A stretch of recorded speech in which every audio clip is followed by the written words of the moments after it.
Salut les gens, bon bah allez, on va commencer l'année de boulot, voilà, un petit investissement, alors j'essaie de la mettre au soleil pour bien qu'on la voie, voilà à quoi je m'attaque, voilà, vous savez ce que c'est ça? C'est une pièce d'or, 5 dollars US, donc c'est une pièce américaine, voilà, donc je vous montre à quoi elle ressemble, voilà, attends, je vais essayer de la mettre au soleil, ah putain, j'essaie de viser avec la caméra mais c'est pas de la tarte, voilà, voilà à quoi ça ressemble. Elle est jolie celle-là, hein, franchement. Donc là j'ai augmenté ma puissance de frappe en fait, hein, voilà. Je l'ai payé 510 euros. Ah bah là j'ai reçu la pièce une semaine et demie plus tard. Elle a 513 maintenant. Voilà. Voilà à quoi elle ressemble. C'est la 5 dollars US. Donc c'est là que j'ai acheté côté français. Voilà. Donc vous voyez, hein, ceux qui me disent ah, on peut pas le faire en France. Ben si. Si, tu vas chez ton numismat, et puis voilà, hein. Donc voilà à quoi elle ressemble. Elle est belle, hein. En fait, elle ressemble à la... Elle a le même diamètre que la 20 francs Napoléon, en fait. Un petit peu plus, peut-être. Et en fait, elle est simplement plus épaisse. Voilà. Donc ça, c'est la 5 dollars US. Donc, un petit coup dans la banque. Voilà. Donc, du coup, ben, là, demain, je vais aller au boulot. Puis, bah, demain après-midi, je vais au coffre bancaire. Et, bah, je l'arrange. Et puis voilà, tranquille, voilà, donc quand vous voulez vider vos comptes bancaires, ben vous investissez dans des pièces d'or tout simplement, voilà. Les pièces d'or, c'est le plan épargne logement en fait, hein. Voilà, c'est ce qui remplace en tout cas chez moi le plan épargne logement, voilà. Ça prend de la valeur en permanence et puis là vous voyez celle-ci, elle a été frappée attends, en 1902, voilà. Attendez que je vous dise pas de conneries. Non, en 1904, pardon. Voilà. En 1904, vous vous rendez compte, ça valait 5 dollars il y a 1900, en 1904, les gens, ils s'en servaient comme des pièces, comme aujourd'hui, on se sert d'une pièce de 1 euro, hein. Bah ouais, ben, comme elles sont en or, et ben, aujourd'hui, celle-là, bah, elle vaut 513 euros, quoi. C'est un truc de malade, 100 ans plus tard. Voilà. Donc bon, ben...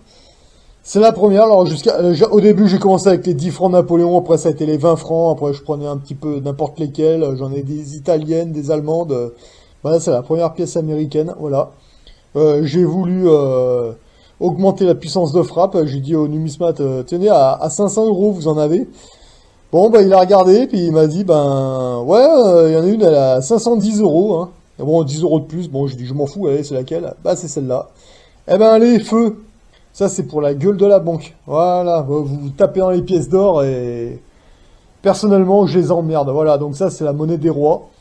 Ça passe. Les modes, les guerres, les crises, tout. Voilà. Donc maintenant, bah, c'est à vous de voir. Moi, ça fait depuis 2008 que je m'amuse à ça. Et honnêtement, je m'en plains pas. Voilà. Ah, au fait, en parlant de ça, ils en sont où, là, tous ceux qui vous vendaient des bitcoins, des spoopcoins, les monnaies numériques à la con, là, soi-disant, ouais, c'est la monnaie de l'avenir, tatati tatata. Bah, vous voyez, moi, je suis toujours sur les pièces d'or et d'argent, et ça continue de prendre de la valeur. Vous, vos bitcoins et vos spoopcoins, là, c'en est où, cette histoire, là? Les vendeurs de bitcoins, on les entend plus. Enfin, bon, moi, je dis ça... je dis ça juste c'est comme pour tout le reste, hein, que ce soit les picous et tout le tralala qui vous disait ouais mais il faut mettre de la oui sur ton nez, oui, voilà. Bah ouais, moi je suis toujours là-dessus, ça se passe bien. Bon bah maintenant c'est à vous de voir ce que vous voulez faire, hein. Enfin en attendant voilà, on continue. Maintenant, je veux m'acheter une bagnole. Le nounours à côté, il veut s'acheter une bagnole aussi, la même, hein. Donc c'est pour faire un petit peu un résumé. Cette voiture, elle est à 5000 euros. Voiture classique, 5000 euros. Bon, moi j'ai 2000 euros sur mon compte. Le nounours, il a 2000 euros sur son compte. On est à ex-aequo. Donc on va prendre le cas du nounours. Eh ben qu'est-ce qu'il va faire lui, le nounours? Eh ben il lui manque 3000 euros. On est bien d'accord? Le nounours, qu'est-ce qu'il va faire, le nounours? Ben, le nounours, il va demander à sa banque, il va lui demander 3000 euros, de lui prêter 3000 euros en fait pour compléter. C'est ce qui s'appelle un crédit à la consommation, quoi. Donc, ben, techniquement, ben, qu'est-ce qu'elle va faire, la banque? Ils vont lui dire, ok, La banque, ils vont lui sortir 3000 euros, mais c'est 3000 euros qu'ils ont pas. C'est 3000 euros, c'est fictif, hein, c'est... Voilà. Mais ils vont lui faire un contrat, ils vont lui prêter 3000 euros, mais il y aura des frais, je sais pas comment ça s'appelle, ça doit être des ajouts ou je sais pas quoi. Allez, on va dire des ajouts, c'est peut-être pas ça, hein, je sais pas comment ça s'appelle. Mais bon, bref. Donc ils vont lui prêter ces 3000 euros. Donc là, du coup, le nounours, il se retrouve avec les 5000 euros. Mais c'est d'illusion en fait, hein, parce que lui, il les a sur son compte bancaire. Donc vous savez que ce que vous avez sur votre compte bancaire ne vous appartient pas, ça appartient à la banque, ça reste du numérique en fait. Mais bon, c'est illusoire, mais bon, c'est pas grave, c'est pas le sujet pour le moment. Si vous voulez vous documenter sur la réalité de la banque, vous allez sur le blog de Pierre Jovanovic, vous allez tout comprendre. Mais bon, bref. Donc il a ses 5000 euros, donc là c'est bon, il peut s'acheter sa bagnole. Donc là maintenant le nounours, il a sa bagnole, ouais mais le problème c'est que tous les mois, ben, il faut qu'il rembourse à la banque. Hein. Donc en admettant que le nounours, il se démerde assez bien, c'est dans le meilleur des cas, bah, il va rembourser, allez, 1000 euros tous les mois. Allez, on va dire qu'il a un bon salaire, il a un bon taf, il gère correctement, il arrive à rembourser, donc moins 3000, moins 2000, moins 1000... Mais bon, le truc, c'est que les agios, quoi, voilà, bah, ça coûte un peu des thunes, donc en même temps, bah, la banque, il lui pique un petit peu des thunes au nounours, voilà. Donc du coup, bah, c'est con à dire, mais à la fin, en fait, bon, allez, quand il arrive à 0, allez, arrête plus 500 sur son compte, et ben en fait, bon, là, ça y est, le crédit à la consommation, c'est terminé. Ouais, mais le problème, c'est que la banque, allez, dans le meilleur des cas, hein, bah ils lui ont pété 500 balles quoi, voilà, mais ça c'est juste en frais d'agio, et encore une fois ça c'est dans le meilleur des cas. Moi à mon niveau qu'est-ce que je vais faire? Bah en fait je vais faire à peu près la même manipulation que le nounours, sauf que moi à mon niveau, j'ai un matelas de sécurité, j'ai ce qu'on appelle un matelas de sécurité. Qu'est-ce que c'est un matelas de sécurité? Un matelas de sécurité c'est une somme que tu laisses de côté dans ton coffre bancaire par exemple. En euros, en fait, c'est une liasse. Bon, 5000. Voilà, c'est une liasse que tu ne touches jamais. C'est ce qu'on appelle en économie un matelas de sécurité. Et ben moi, qu'est-ce que je vais faire? Justement, dans ces cas-là, enfin, c'est pour vous expliquer, hein, mais dans ces cas-là, qu'est-ce que je vais faire? Ben, je vais taper justement dans ce matelas de sécurité. Voilà. Donc ce matelas de sécurité, c'est de l'argent qui existe, entre guillemets, puisque c'est du liquidité, c'est palpable, c'est du papier. Donc, même si on sait que... Bon, bref. Donc ce matelas de sécurité, qu'est-ce qu'il va faire? Il va venir combler, comme pour le nounours, sauf que moi, ben, techniquement, je m'emprunte à moi-même. Voilà. Donc si vous connaissez l'histoire entre votre identité juridique et votre homme de paille, et ben là, techniquement, c'est l'être humain qui prête à l'homme de paille la somme qu'il faut pour pouvoir acheter la bagnole. Et donc là, ben, fatalement, ben, c'est bon. Je peux m'acheter la bagnole, ouais, mais voilà, c'est de l'argent réel. Donc là, je peux vraiment, quoi. Je suis pas sous contrat avec la banque. Et du coup, là, qu'est-ce qui va se passer? Exactement comme pour le nounours, l'identité juridique va rembourser l'être humain, en fait, voilà. Et là, le problème, c'est qu'il n'y a pas d'agio. Enfin, le problème, c'est le petit bug, en fait. Donc là, comme pour le nounours, eh ben, je vais rembourser tous les mois l'être humain. Donc l'homme de paille rembourse l'être humain. Et comme vous pouvez voir, il n'y a pas d'agio. Et du coup, en même temps, l'identité juridique peut compléter un peu son compte bancaire, en fait, jusqu'à arriver à 500 euros. Voilà, 500 euros, c'est le maximum à mettre sur le compte bancaire. Puis bah forcément, bah, comme vous pouvez le voir, bah, à la fin, les 500 euros que la banque ont pété au nounours, et ben moi je vais les retrouver à la fin, parce que là j'ai récupéré, donc j'ai refait mon matelas de sécurité, il est à 5000. Bah ouais, mais la différence entre avoir remboursé l'être humain et puis que le nounours il a remboursé la banque, et ben à la fin, ben on se retrouve avec plus 500 euros. Vous voyez, voilà.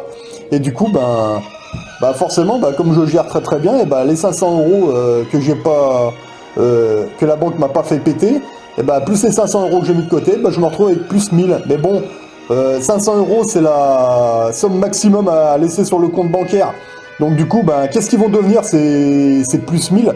Eh ben, tu peux soit refaire des matelas de sécurité pour diverses activités. Hein. Tu peux avoir un matelas de sécurité pour tout ce qui est entretien du véhicule, un matelas de sécurité pour tout ce qui est médical, un matelas de sécurité pour les imprévus. Tu peux t'en faire plein, hein. Tu peux y changer en devises ou y laisser en euros, peu importe. Et puis ce que tu as vraiment en trop, que tu vas pas te servir tout de suite, bah, tu peux y mettre dans des valeurs refuges. faire ta réserve fractionnelle, métaux précieux, or, argent, métal. Voilà, tout simplement. Donc à la fin de la manipulation, bah tout le monde a la voiture, elle est remboursée, elle est payée, tout le monde est content. Ouais, sauf que le nounours, eh ben, sa banque, ils lui ont pété 500 € quoi. Et moi, dans mon cas, la banque, ils m'ont pété que dalle. Et ça va même plus loin que ça, parce que dans mon cas, non seulement la banque, elle m'a pété que dalle, et puis en plus, avec ce qu'ils auraient dû me péter, bah, j'ai racheté une pièce d'or ou d'argent, peu importe, et puis ben, forcément, avec l'inflation, ben, c'est moi qui baise la banque. Et voilà. Donc encore une fois, ça c'est juste un exemple pour l'achat d'un véhicule d'occasion. Bon, 5 000 €, c'est un véhicule d'occasion, pas la peine de l'acheter neuf. Mais bon, ce qui est plus judicieux, en fait, quand c'est le cas d'un véhicule, les 1 000 €, moi je les mettrais dans le garagiste. Pourquoi dans le garagiste? Bah parce que forcément, quand tu achètes un véhicule d'occasion, même si le contrôle technique est OK, normalement il devrait l'être, mais il y aura toujours des petits bugs. Donc du coup, ben... essaye d'avoir quand même un matelas de sécurité, une petite réserve pour payer le garagiste, comme ça, parce que le nounours, lui, il va faire quoi, à ton avis? Bah non seulement il a fini son crédit, là, et il y a des grandes chances qu'en plus, il redemande à la banque un autre crédit à la consommation pour le garagiste. Donc finalement, à la fin, je vous laisse imaginer combien la banque va péter au nounours, quoi. Et oui, alors en fait, en fin de compte, après, ça fait mal, hein. Les frais de découvert, parce que le nounours il est pas organisé, hein, et il fait des crédits mais il est toujours à découvert, le nounours. C'est que plus t'es à découvert, plus la banque te pompe du pognon. Et en plus, bah, quand tu fais un crédit à la consommation, bah forcément, bah c'est pas gratuit. La banque te prête 1 000 €, bah elle va t'en redemander 1 500. Bah ouais. Donc si tu comptes, bon, l'achat de la voiture, bon c'est une chose, mais après le nounours, il va certainement refaire un crédit à la consommation chez le garagiste et plus tout le reste. Donc voilà, le nounours, forcément, à un moment, bah qu'est-ce qu'il va faire dans son cerveau? Ben il va péter un plomb et à la fin, bah il va péter un câble, hein, forcément.